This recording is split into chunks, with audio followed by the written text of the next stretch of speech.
Hi everyone. Sometimes to both calm and stimulate my mind at the same time, I read the letters of the Stoic philosopher Seneca. And just the other day, I came across this passage. He says, this is his find of the day. Limiting one's desires actually helps to cure one of fear. Cease to hope, and you will cease to fear. But how, you might ask, can things as diverse as those be linked, hope and fear? Well, the fact is that they are bound up with one another, unconnected as they may seem. Widely different though they are, the two of them march in unison like a prisoner and the escort he is handcuffed to. Fear keeps pace with hope. Nor does their so moving together surprise me. Both belong to minds in suspense, to a mind in a state of anxiety through looking into the future. Both are mainly due to projecting our thoughts far ahead of us, instead of adapting ourselves to the present. Thus it is that foresight, the greatest blessing humanity has been given, is transformed into a curse. Wild animals run from the dangers they actually see, and once they have escaped, they worry no more. We, however, are tormented alike by what is past and what is to come.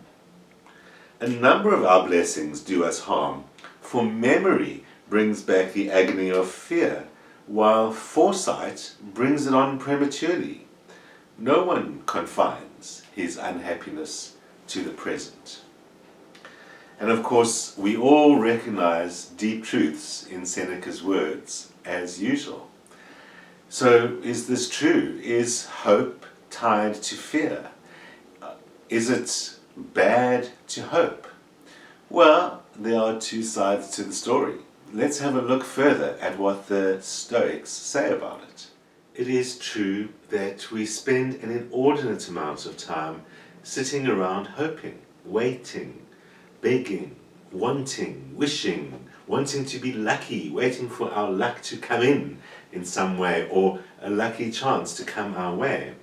We hope we might meet someone, we hope we might lose the weight, we might get the best people into our lives and meet the most amazing people in our lives. And we do nothing about any of that. We might hope that we meet an amazing person, but we don't change our social circles, we don't change who we're mixing with, we don't go to different places and meet new people.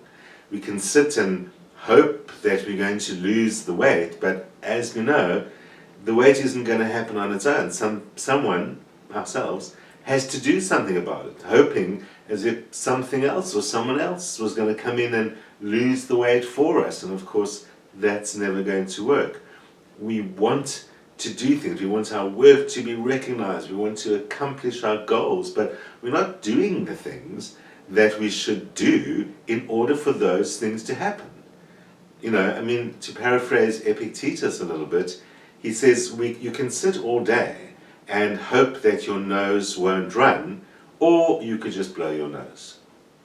Quite to the point from those ancient friends of ours. So hope is essentially this expectation of the future. It's waiting in suspense for the future to happen. And essentially, it's usually about hoping for a particular outcome. But pretty much by definition of hope, you're not in control of that outcome. And therefore, the outcome has power over you. If you've been watching the show, then you'll know that one of the most fundamental things to the Stoics is to identify that which you're in control of and completely let go of that which you're not in control of. So by definition, the outcome of a hope is something that we're not in control of, and therefore we should be letting go of that. It's a fundamental idea of how to achieve happiness. And what Seneca said is essentially about focusing on the present and focusing on the here and now. So We don't hope for things that are not in our control because we create unhappiness in ourselves that way. It doesn't mean that we have to eradicate hope. Hope in and of itself isn't necessarily the problem. It might be how we hope or what it is that we hope for. In the Stoic worldview, there are a number of problems with hope. And essentially, one of the ways we could understand them is that hope inflates us and makes us aspire to greater, and we see this bigger vision and we see this bigger outcome. And it's basically the higher you rise in your bubble of hope, the further you're going to fall. It was Seneca who said, misfortune weighs most heavily on those who expect nothing but good fortune. And that is also quite an important basic principle to the Stoics, that the constant expectation of good fortune is contrary to reality and in fact works against us. Perhaps we should be expecting the opposite. Essentially, where hope starts is with a state of dissatisfaction. We're dissatisfied with our current state of being and whatever's going on in our lives. So hope creates an imagined future that we can aspire to, but that may or may not happen. And if it does happen, we tend to get very excited, and that raises our expectations even for the future. So that in the future, when that now doesn't happen again, we are much more devastated. Not only have we been let down, but hope itself has been proven to be false. We talk about false hopes. So the very thing that we're using to elevate ourselves with, not only is the elevation a kind of turns out to be a lie, but the hope itself turns out to have damaged us in some way. And that obviously is going to create further disappointment in our future. So disappointment is the 50% of the outcomes of hope are disappointment, and multiplies the chance that the outcome is going to be disappointing another time. So whichever way you look at it, even if hopes are fulfilled, not every hope is going to be fulfilled. So the eventual outcome of hope will be disappointment. Whether it's this time or next time or the time after, statistically we're running out of time by that point, disappointment is going to kick in. That means hope has been getting higher and higher, disappointment kicks in, breaks down all the outcomes and the original hope. Which would be the lesson the Stoics want us to learn, but that is really about learning it the hard way. Most of what we're hoping for, most of what happens in our lives isn't under our own control. And it's therefore pretty intelligent, wiser, to let go of those things, to let events take their own course, whatever the course may be, and focus on our reactions to what happens rather than our expectations of what should happen. Because expectations of what should happen are planted in the future. And so they create uncertainty, and so they create fear. Expectations of what might happen are planted in the past, where we've had disappointments before, as I was just saying. And that's getting back to Seneca's original point, that the nature of our mind, it puts us in the past and it puts us in the future, and all of that creates fear. And the projection towards hope is based on those experiences which create fear. So we get back to the Stoic idea of focusing on what we are actually in control of. Key to that whole Stoic concept is the idea of indifference, which doesn't mean carelessness. It means not investing your energies in things which are wrong for you, which boils down to things that you are not in control of. In order to manage the problems of hope and unfulfilled desires and the unsettlement and disturbance that it causes for us, the Stoics recommend a technique of thinking about the negative. What's the worst that can happen? Sometimes people practice that technique as a matter of course. People often say, if I expect the absolute worst, then whatever does happen is usually better and a nice surprise. And that part of it actually is true. But more fundamentally, if you concentrate on a negative possible outcome, to eradicate the fear of loss, to lessen the impact of loss, you imagine the loss before it happens. So if you're afraid of losing someone you love, imagine that she's already gone. Think about that and allow yourself to feel that. If you're afraid of losing your valuable item, like your car, then imagine that you've actually just written it off completely. Or if you're afraid that you won't have enough money, imagine that you don't have enough money. Put yourself in that situation and allow yourself to feel those emotions so that whenever whatever situation comes on, the emotional impact has already happened. The most classical key ways that the Stoics do this is firstly by reminding themselves pretty much every day that they are mortal and that they're going to die. And one of the great Stoic suggestions is every time you say goodbye to your loved ones, imagine them dead, which sounds pretty harsh. Or imagine that they have died. I mean, they imagine it dead, and it gets sometimes gruesome in the descriptions to make the point. If you imagine the worst possible thing, that helps you not get attached to outcomes and not react negatively to the outcome. Negative visualization can be challenging because to me it's not necessarily any more healthy to be living in false emotions. Expectations of the worst sound like false emotions, which are just as bad as the fear that Seneca was complaining about in the first place. So that side of it I do have a little bit of a problem with, but the philosophical idea behind it does remain valid. It's the reminding ourselves that we're not in control, that outcomes will happen that are not in our control. So we can either take the intellectual approach of reminding ourselves that things happen outside of our control, or the emotional approach by imagining the worst, experiencing the emotion so that whatever happens when it does happen, the emotion is no longer relevant.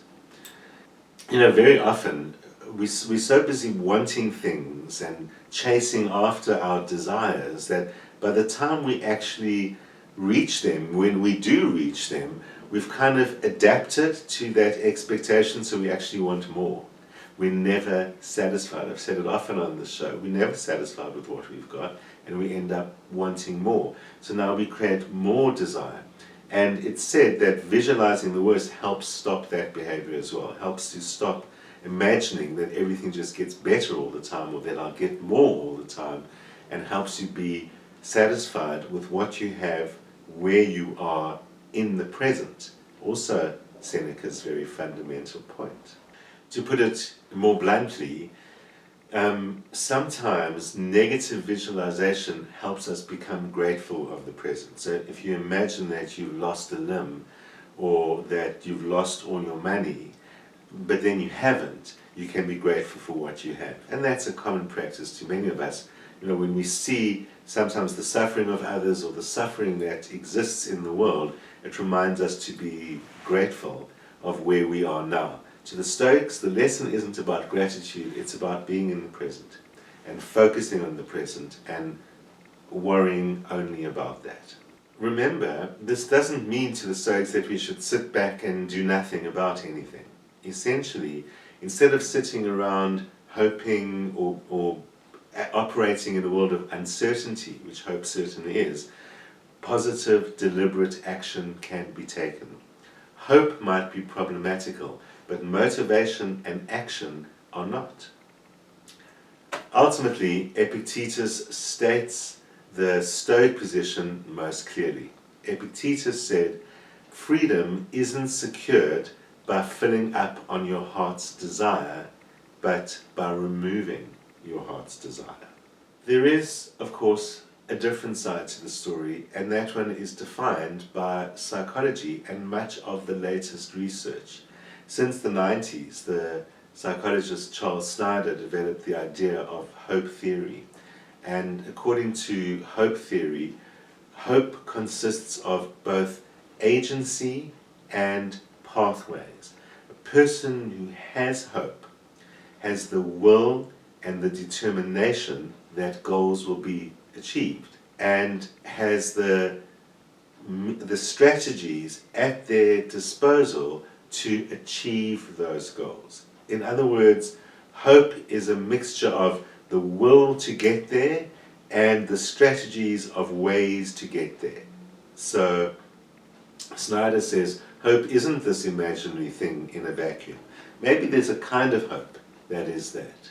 But hope is also about, I've got the intention, there are a number of possible ways I could get there. So hope could produce a positive outcome.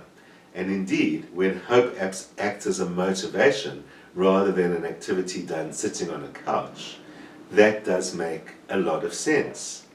So hope allows people to approach their problems with a strategic kind of mindset, one that is about there are ways that I could get there, this must be possible. In fact, it seems as if hope causes people to consider more ways than they might have otherwise thought. Hope seems to be able to help people develop strategies and actually increase the chances that their will is achieved. Hope seems to connect with will and say, well, if you create a lot of strategies, will becomes possible. So hope is about possibility, but Snyder says the development of hope also leads to the development of the strategies that will fulfill it. The psychologist Scott Kaufman says it's not just about a feel-good thing, it's a dynamic, cognitive, motivational idea. With this idea of hope, hope allows us to think something through, develop ways that we want to get somewhere. It creates goals for us, and it creates learning goals, because hope already implies, well, exactly the way I'm doing this might not be enough. In order to increase the chances of the outcome I want, I'm going to develop extra strategies, and I'm going to try some other things as well. So hope seems to inspire and create the possibility of learning, and therefore increasing the likelihood of the positive outcome that we seek.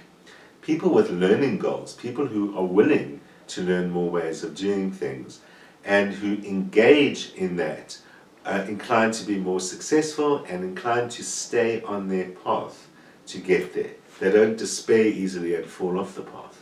So hope seems to be capable of providing a lot of motivation. There have been studies done of athletes that show the expectation of a possible outcome, a positive outcome, and the hope for the positive outcome predicts success in cross-country athletics better than training does, confidence does, being in the right mood does, self-esteem. All of those things are less good at predicting a successful outcome than the athlete's certainty, hope, that they're going to get there themselves. Perhaps the lesson there is that hope needs to be combined with strategy and with actual positive action. Maybe we need to define our hope that way.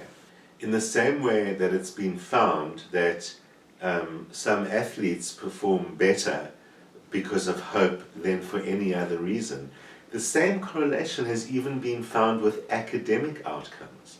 So the psychologist Liz Day has found that hope is better related to academic outcome than IQ, the thinking style, and being conscientious, because it seems to act as a motivator and helps people create strategies. Rebecca Gores, another researcher, found that people who were instructed to think hopefully and expect the better outcome turn out to make better associations between things. That gives them a higher quantity of ideas. They're better at coming up with ideas because they're better at connecting things, and they also create more detail in their ideas. If they're encouraged to come up with the details, hopes are not vain compared to those in a study who are not told to think hopefully. So it's not only a powerful predictor of an outcome, it's because it's a powerful motivator. Maybe we need to change the word hope into motivation. People who have hope have both the will and the pathways and the strategies necessary to achieve their goals. Although, as I say, we do need to keep our understanding of the difference between vain hopes, which are done sitting on a couch, or hopes that actually cause us to take action. Sometimes what I've been saying about hope is related to optimism. And optimism also has those same two sides to the story. It could be vain, leading to disappointment. It could create positive outcomes for the future. So some researchers have measured hope, self-reliance, the ability to do things yourself, and optimism, and found that hope is the one that is the best predictor of success in people who are either hopeful or self-reliant or optimistic. You'd expect self-reliance to be the strongest predictor of success, but it doesn't necessarily mean that people are going to think out of their boxes. In fact, self-reliant people often set goals around mastery, and they often narrow their focus because of that. They deal with what they know, and they kind of create an easier, more possible path to the outcome, which might sound great, but it actually doesn't create any benefit of learning new things, of creating new strategies, of getting better outcomes than you might expect, which is also something that can be limited by the wrong kind of hope. So, we like to think that our current abilities is the best predictor of where we're going to go and what our successes are going to be. But what we've learned from these psychologists that we're talking about is that those who see themselves beyond their current level are the ones who tend to succeed more. We've built up this whole idea that existing abilities are very important because our whole system works on that. We measure people's ability, we test them on that. We say, this is what you need to know in order to do that. This is the body of knowledge for that thing. And in fact, we again limit ourselves that way. While it is true that ability and proper knowledge is important and does lead to success as well, it's gets people close to where they want to go, but not always where you didn't know you could go. And that's the problem. That when we operate always with what we know, when we resist hope and stick to what we know, we limit what we might benefit from what we don't know. And so there is room for hope over there.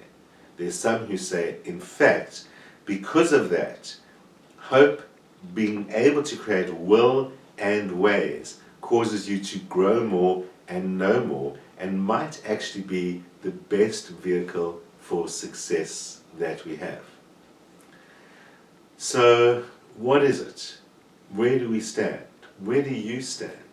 Is hope an artificial inflator that drops us down, that causes us to desire what we don't want, and that fundamentally, according to Seneca, causes us to create despair by fearing what we've experienced in the past, by anticipating with anxiety what we don't know about the future, and causing us to lose our ability to live in the present and therefore to be happy and in control.